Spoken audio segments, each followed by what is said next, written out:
میں اور خان غازی کے مقبرے میں داخل ہوا، فاتحہ پڑھی اور دائیں بائیں اور پائنتی کی قبروں کے کتبے پڑھنے لگا، اور میں پھر 2 قبروں کے بعد اس قبر تک پہنچ گیا میں جس کی تلاش میں 6 مرتبہ ترکی گیا۔ 2 مرتبہ بورسا پہنچنے کی کوشش کی، ناکام ہوا۔ تیسری بار بورسا پہنچا، خلافت عثمانیہ کے بانیان کے مقبروں تک پہنچا اور بالآخر اس قبر تک پہنچ گیا۔ وہ بایزید یلدرم کی قبر تھی۔ یلدرم خلافت عثمانیہ کا 4تھا خلیفہ تھا، بہادر تھا، سمعیدار تھا، لیکن تکبر کا شکار ہوا اور یہ تکبر اس کے زوال، اس کی موت کا باعث بن گیا۔ یلدرم کی کہانی امیر تیمور نے اپنی بایوگرافی میں بڑی تفصیل سے لکھی۔ میں یہ کتاب 13 مرتبہ پڑھ چکا ہوں۔ میں نے آخری مرتبہ سینٹرل ایشیا، مڈل ایسٹ، بر صغیر، مشرقی یورپ اور روس کے نقشے سامنے رکھے، گوگل ارتھ کھولا اور تیمور کی کتاب پڑھنا شروع کر دی۔ میں کتاب پڑھتا جاتا تھا اور وہ تمام مقامات، شہر، دریا اور پہاڑ تلاش کرتا جاتا تھا جن کا تذکرہ تیمور نے اپنی بایوگرافی میں کیا۔ تیمور کے زمانے کے زیادہ تر شہر صفحہ ہستی سے مٹ چکے ہیں، یا ان کے نام تبدیل ہو چکے ہیں، یا پھر یہ وقت کی بے رحم لہروں کا نشانہ بن کر اپنی آن بان کھو بیٹھے ہیں۔ تاہم درجن بھر شہر آج بھی قائم ہیں۔ پاکستان میں کوئٹہ اور ملتان اور بھارت میں دلی موجود ہیں۔ تاہم دلی کے مضافات کے 2 شہر لونی اور جومبا اب دلی شہر کا حصہ بن چکے ہیں۔ تیمور کے دور کا شیراز، گیلانی، تبریز، اصفہان، سمرقند، بخارا، بغداد، دمشق، حلب اور ہرات آج بھی اسی نام سے قائم ہیں۔ افغانستان میں غور نام کا ایک ملک تھا، یہ کابل تک وسیع تھا۔ ہندوستان کے غوری سلطان اسی ملک سے تعلق رکھتے تھے۔ یہ ختم ہو چکا ہے، تاہم اس کا ایک حصہ اب کابل میں شامل ہے۔ شہر سکندر اب قندھار بن چکا ہے۔ بیزان، تیوم اب استنبول ہے۔ جارجیا، آرمینیا اور آذربائیجان کی جگہ ایک طویل ملک ہوتا تھا، قچاق۔ یہ ملک اب ختم ہو گیا۔ دریا والگا کا نام ترخان تھا۔ دریا کے گرد آباد شہر ختم ہو گئے۔ نیا ملک قزاقستان بنا۔ لہرستان کا ملک بھی ختم ہو گیا۔ خراسان کا ملک 3 ملکوں میں تقسیم ہو گیا اور شہر تاریخ کے صفوں میں گم ہو گئے۔ تیمور 100 محلات کا مالک تھا۔ سمرقند میں اس کے 18 محل تھے، کیش میں 20، بغداد میں 15، اصفہان میں 12 اور شیراز میں 7 محل تھے۔ یہ سارے محلات پیوند خاک ہو گئے۔ امیر تیمور کی سلطنت 3 براعظموں تک پھیلی تھی، لیکن آج صرف 600 سال بعد دنیا میں تیمور کی قبر اور ایک کتاب کے سوا کچھ نہیں بچا۔ اس کی ہر کامیابی ریت کے نقش کی طرح دنیا سے غائب ہو چکی ہے۔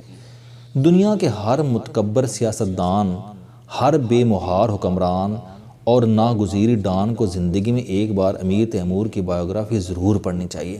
اسے امیر تیمور کی قبر پر بھی جانا چاہیے اور اگر ہو سکے تو اسے امیر تیمور کی گمشدہ ریاست کی سیر بھی کرنی چاہیے۔ مجھے یقین ہے اس شخص کو دنیا کی بے ثباتی کا یقین آ جائے گا، لیکن تیمور کی گمشدہ ریاست اور تیمور کی حسرتیں ہمارا مقصد نہیں۔ ہمارا مقصد بایزید یلدرم اور امیر تیمور کی جنگ ہے۔ بایزید 1399 میں عثمانی خلافت کا بادشاہ بنا۔ سلطنت کی حدیں دور دور تک پھیلی تھیں۔ امیر تیمور عثمانیوں کو چھیڑنا نہیں چاہتا تھا۔ یہ ہمیشہ ترکی کی سرحدوں کے قریب سے چپ چاپ گزر جاتا تھا، لیکن یہ جب حلب اور دمشق پہنچا تو اسے حلب اور دمشق کے علماء نے بتایا کہ دنیا کی اصل دولت تو ترک اور استنبول کے عیسائی حکمرانوں کے پاس ہے۔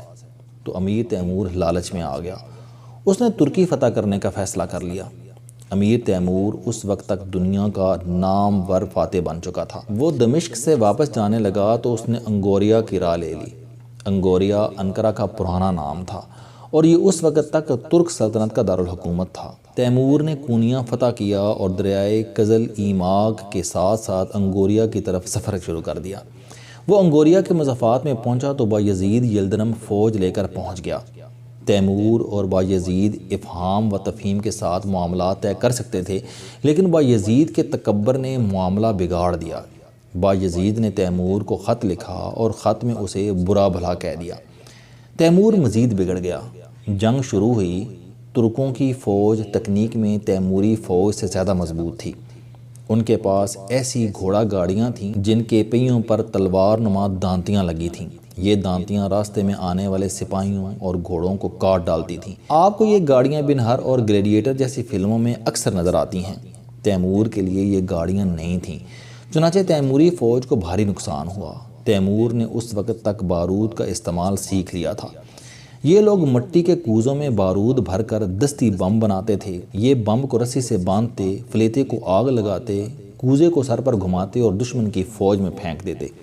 بم پھٹتا اور زد میں آنے والوں کو اڑا دیتا۔ ترک فوج کے لیے یہ بم نئے تھے، چنانچہ خوفناک جنگ ہوئی۔ تیمور کو بھاری نقصان پہنچا، لیکن یہ جنگ جیت گیا۔ بایزید یلدرم اپنے بیٹوں سمیت گرفتار ہو گیا۔ ترکوں کی فوج میں تاتاری، کمیش اور کرد سپاہی تھے۔ یہ سپاہی سلطان کی گرفتاری کے باوجود لڑتے رہے۔ یہ تمام سپاہی مر گئے، مگر انہوں نے ہتھیار نہ ڈالے۔ سپاہیوں کی شجاعت اور بہادری نے تیمور کو حیران کر دیا۔ جنگ کے بعد تیمور میدان جنگ میں گیا۔ ترک سپاہیوں کی لاشیں دیکھیں۔ سپاہی مر چکے تھے، لیکن ان کے ہاتھوں میں تلواریں تھیں۔ تیمور نے بایزید یلدرم کو بلایا اور حیران ہو کر اس سے پوچھا، یلدرم، تم بہت بیوقوف ہو۔ تمہارے پاس ایسے شاندار سپاہی تھے، مگر تم نے ان سے فائدہ نہیں اٹھایا۔ تمہیں چاہیے تھا کہ تم ایسے ثابت قدم دلیروں کی ایک ایسی فوج بناتے جس کی موجودگی میں کوئی تمہیں فتح نہ کر سکتا۔ تم نے ایسا کیوں نہیں کیا؟ شکست خوردہ یلدرم نے کف افسوس ملا اور تیمور سے کہا کہ یا امیر، انسان کو نعمت کی قدر اس وقت ہوتی ہے جب یہ اس کے ہاتھ سے نکل جاتی ہے۔ یہ دلیر لوگ واقعی نعمت تھے، افسوس میں اس نعمت سے فائدہ نہ اٹھا سکا۔ امیر تیمور عجیب و غریب شخص تھا۔ وہ اپنے مفتوحہ علاقوں کے شاہی خاندان کے چیدہ لوگوں کو زر ضمانت بنا کر اپنے پاس رکھ لیتا تھا۔ یہ لوگ اپنے مقامی لباس میں اس کے دربار میں بیٹھتے تھے۔ تیمور ان لوگوں کو دیکھ کر خوش ہوتا تھا۔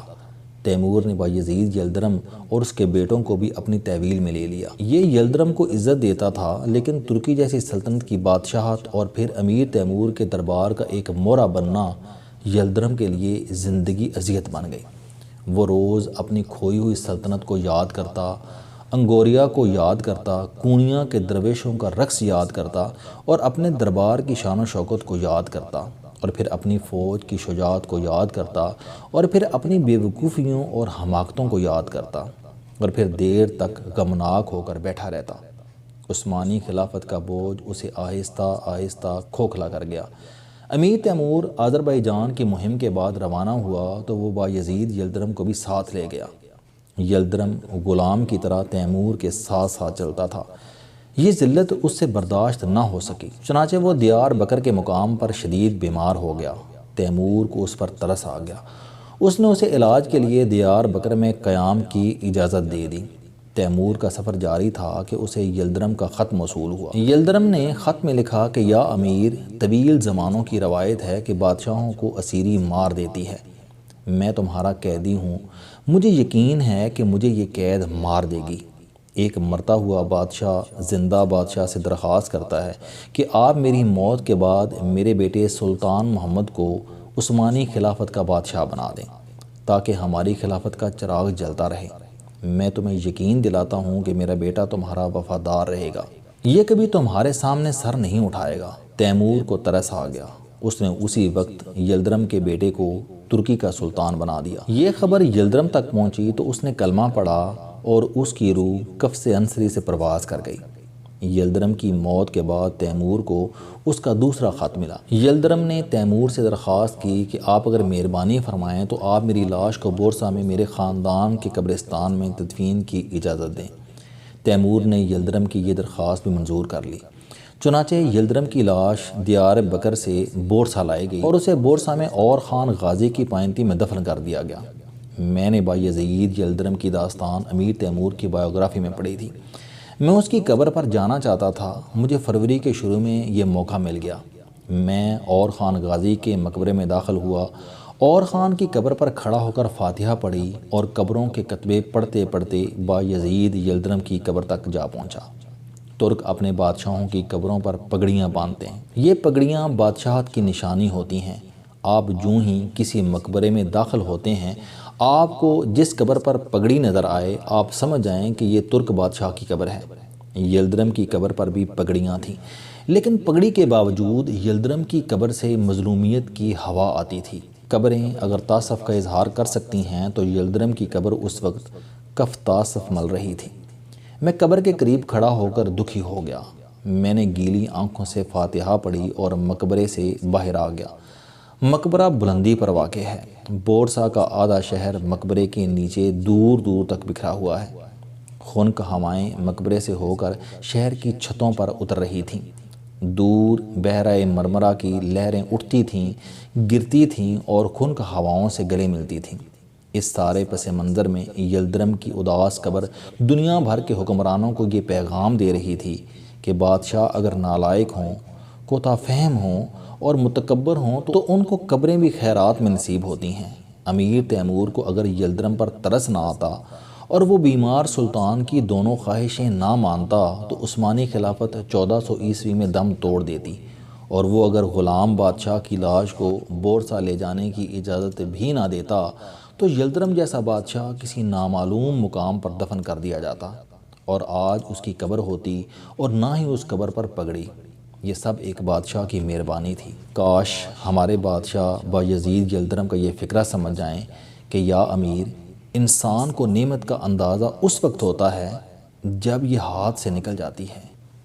السلام علیکم دوستو، علم دوستی چینل بنانے کا مقصد موٹیویشنل اور زندگی بدل دینے والی کہانیاں آپ تک پہنچانا ہے۔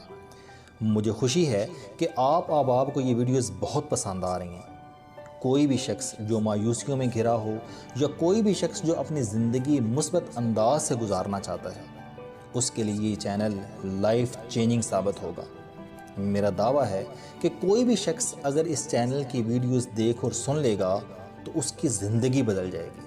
اگر آپ کو یہ چینل پسند آئے تو اسے سبسکرائب کرنا نہ بھولیں تاکہ ہر نئی آنے والی ویڈیو آپ تک پہنچ سکے۔ اس ویڈیو کو دوسروں تک ضرور پہنچائیں کیونکہ یہ صدقہ جاریہ ہے۔